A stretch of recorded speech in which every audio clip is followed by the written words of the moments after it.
जौनपुर के BRP college के मैदान में उस समय हड़कंप मच गया जब निषाद पार्टी के राष्ट्रीय अध्यक्ष डॉक्टर संजय निषाद के स्वागत समारोह में टेंट व कुर्सी आदि में उड़ गया और कार्यकर्ता जान बचाकर भागने लगे। 2016 को मैंने लखनऊ की उस रमा देवी मैदान में 10 लाख लोगों के साथ पहुंचा था। एक आवाज दिया था कि भाई ये निषाद राज का जो खून है, कभी राम को गंगा पार उतारा था और मुगलों और अंग्रेजों को मौत के घाट उतारा था, वो निषादों का खून है। अंग्रेजों ने हमें क्रिमिनल कास्ट घोषित किया था। 12 अक्टूबर 1871 को कहा था ब्रिटिश पार्लियामेंट में स्टीफन है कि डॉक्टर का बेटा डॉक्टर होता है और इंजीनियर का बेटा इंजीनियर होता है और बदमाश का बेटा बदमाश होता है। निषाद बहुत बदमाश जाति है, इन्हें क्रिमिनल करो, ये जन्मजात अपराधी हैं। मैंने संकल्प लिया कि निषाद का बेटा बदमाश भी होगा, वकील भी होगा, डॉक्टर भी होगा, नेता भी होगा, मंत्री भी होगा, मुख्यमंत्री भी होगा, प्रधानमंत्री भी होगा। बनना है कि नहीं बनना है?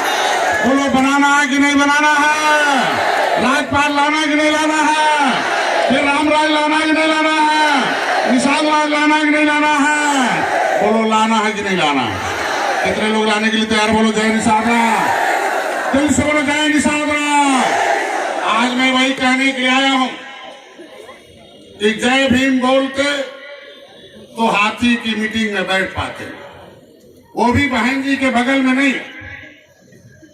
जय भीम बोलने वाले को एक बोरा नोट और एक बोरा वोट लेके जाते तो उनके दरबार में नीचे बैठ पाते।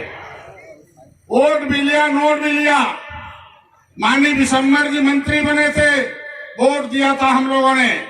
एक बेटे ने कह दिया, माननीय जी आप मंत्री बने हो निषादों के नाम पर, बहन जी से कह दो संविधान में मेरा आरक्षण लिखा हुआ है, लागू कर दे। उनकी बिरादरी का एक जिलाध्यक्ष था, फोन किया बहन जी को, बहन जी निषाद इकट्ठे हो रहे, आरक्षण मांग रहे हैं, आरक्षण से डीएम कलेक्टर हो जाएंगे। जो हम नारा देते रहे कि वोट से लेंगे, वोट से लेंगे सीएम हो, बोलो वोट से लेंगे, ऐसे ही दोनों हाथ उठाकर बोलो वोट से लेंगे, दोनों हाथ उठाकर बोलो वोट से लेंगे, और आरक्षण से लेंगे एसपी। और समझ नहीं पा रहे क्योंकि हमारे लोगों का कोई स्कूल नहीं है। बहन जी के स्कूल में पढ़ाई हुआ, उन्होंने सीएम लिया कि नहीं लिया? उन्होंने एसपी डीएम लिया कि नहीं लिया? तो उन्होंने फोन कर दिया बहन जी कि अगर निषाद आरक्षण पा के इकट्ठे हो गए तो सीएम भी बन जाएंगे और एसपी डीएम भी बन जाएंगे। चुनाव का आपने शंखनाद कर दिया है, किस तरह से क्या प्लान है 2022 के चुनाव को लेकर के आपका? ये हमारा मेरे समाज का जो उमड़ता हुआ प्यार और स्नेह है, जिसकी बदौलत, इनकी बदौलत देश आज़ाद हुआ था, संविधान बना था। 70 साल से मलाई खाने वाले लोग अब हटाए जा रहे हैं सत्ता से, और 70 साल से जो इस देश को आज़ाद कराने वाले लोग हैं उन्हें सत्ता के नज़दीक पहुंचाया जा रहा है। भारतीय जनता पार्टी के शीर्ष नेतृत्व, प्रदेश और केंद्र के दोनों को मैं बधाई दूंगा।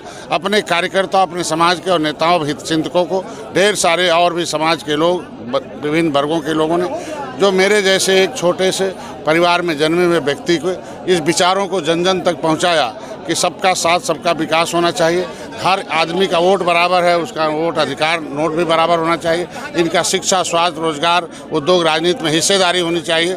ऐसी परिस्थितियों में निषाद पार्टी एक वंचितों की आवाज़ बनी, जिन्हें 2 जून की रोटी नहीं है, 1 जून उनके पास कपड़े नहीं हैं, उनके पास मकान नहीं है।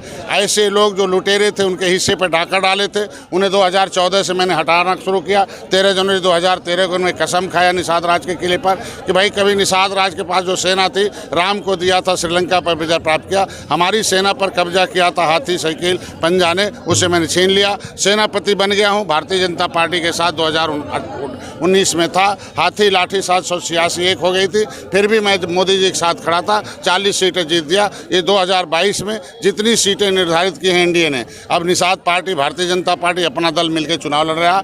एनडीए ने जो निर्धारित की है सीट, उससे अधिक सीट जिताऊंगा। और यहाँ देख लीजिए जौनपुर में सारी सीटें जो है उसे जिताकर निषाद पार्टी और भारतीय जनता पार्टी का दोनों संयुक्त झंडा लहराएगा और विधानसभा में भोजन भरी थाली और कमल जाके वहाँ अपनी आवाज़ उठाएगा। उसकी आगाज है आज यहाँ के दो विधान परिषद सदस्य बनाए जाने पर। जिस सदन से हमारे लोगों को काला कानून बनाकर रोजी रोटी छीना था 2007 में हाथी ने, हमारा तालघाट नदी छीना था, इनके अधिकार और आरक्षण छीना था, उस सदन में हमें इस डॉक्टर संजय को भेजा। अब अपनी आवाज़ उठाऊंगा, उस काले कानून को हटाकर इनके रोजी रोटी की व्यवस्था के लिए आवाज़ दिखवाऊंगा। ये हमारा पहली प्राथमिकता है। आरक्षण के मुद्दे पर लड़ाई लड़ रहे हैं, क्या वो लड़ाई निश्चित रूप से पहले तो मेरा समाज आरक्षण जानता ही नहीं था। आरक्षण जो है, देखिए गरीबी एक बीमारी है, आरक्षण उसकी दवाई है।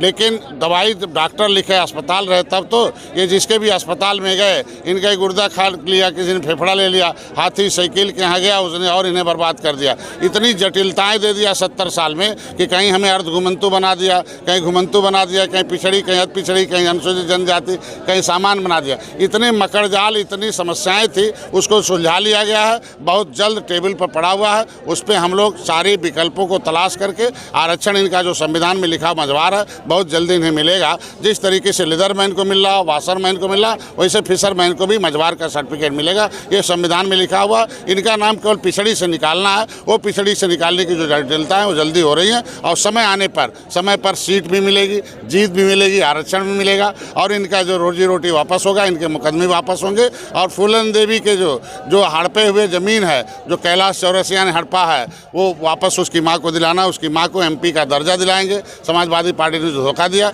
और उसकी जो ज़मीन कब्जा किया कैलाश चौरसिया, उसे समाजवादी पार्टी ने संरक्षण दिया, वो भी उसे वापस कराऊंगा और उनकी माँ को एमपी की माँ का दर्जा दिलाकर उन्हें सुविधा दिलाना चाहूँगा। संजय निषाद जी हमेशा से तो जानते हो क्या हुआ?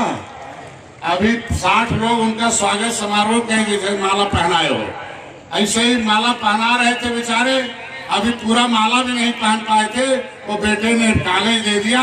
उसका नतीजा हो गया कि बहन जी ने डीएम को फोन कर दिया तो उनसे कह दो कि मंत्री नहीं है, लाल बत्ती खत्म हो गई, पुलिस वापस हो गई और वो बेचारे पैदल हो गए। डॉक्टर संजय गुस्से में आए कि अगर हाथी को वोट दिया, हाथी को वोट देकर उसे गद्दी पर बैठाया, एक बार नहीं 4 बार बैठाया, मेरा आरक्षण रुकवाया और हमारा तालघाट नदी रोजी रोटी छिनवाया, तो उसे सत्ता छीन कर डॉक्टर संजय ने दिखा दिया कैसे सत्ता छीना जाता है। बोलो भाई, जय भीम बोलने वालों का पावर आया था कि नहीं आया था? हाथ उठा के बोलो, क्या तुम्हें कुछ मिला? तो दोनों भाई से हाथ हिलाओ। कुछ मिला भैया? हाथी ने कुछ दिया? पूरा हाथ हिलाओगे तो मानेंगे, आधा मानेंगे तो नहीं मिला। हाथी ने कुछ दिया। चुनावी प्रचार शुरू कर चुके हैं, कैसे देखते हैं मुकेश सहनी की एंट्री को यूपी में? एक समय ऐसा भी था, लालू आते थे, हमारे लोग किस तरीके से परेशान थे। लालू बिहार चले गए, हम ही उन्हें 2017 में आए थे और इस लायक बनाया माननीय मुकेश सहनी ने। और 2019 आए हैं 2022 के लिए और इलेक्शन से पहले वो हमें फ़ायदा पहुंचा के बिहार जाएंगे। वो राजनीतिक बात है, वो हमारे खून खानदान के, हम लोग मिलजुल के। निश्चित रूप से कोई कंपटीशन उनसे नहीं, मेरे खून के हैं, उनसे थोड़ी लड़ने के लिए। बहुत फ़ायदा है, हमारे निगेटिव वोट को ला रहे हैं, इकट्ठा करने, बता रहे हैं कौन निगेटिव वोट है, उसे हम पॉजिटिव वोट में बदल। निश्चित रूप से वीआईपी हमारे साथ है। जितने निगेटिव वोट हैं, जो सपा बसपा ने उन्हें गुमराह कर रखा, कम से कम एक रास्ते बार हमें पता चल रहा है, फिर उन्हें निषाद पार्टी का उनका विचारधारा पढ़ाया जाएगा। 2022 में एक जगह बटन दबाएंगे। निषाद जी की क्या बातचीत हो रही है मुकेश सहनी से? क्या कुछ गठबंधन के बारे में विस्तार से? निश्चित रूप से अब समय आने दीजिए। कहते हैं कहने कि राख तले चिंगारी रख, कुछ तो पर्देदारी रख, अमन जरूरी है, जंग की तैयारी रख। और निश्चित रूप से सीट भी मिलेगी, जीत भी मिलेगी, ऐतिहासिक सीट मिलेगी। हम लोगों ने 13 जनवरी 2021 को संकल्प लिया था कि हम 1 लाख लोग गोरखपुर में इकट्ठे हुए थे कि हमारे लिए जो प्रमुखता है वो है हमारे रोजी रोटी, हमारा जो संविधान में आरक्षण है। वो हमारी भारतीय जनता पार्टी को धन्यवाद दूंगा, योगी जी को धन्यवाद दूंगा कि इन्होंने सार्थक पहल किया और निर्णायक दौर पर पहुँचाया। और दिल्ली और उत्तर प्रदेश सरकार दोनों शीर्ष नेतृत्व किसी समाज के लिए, किसी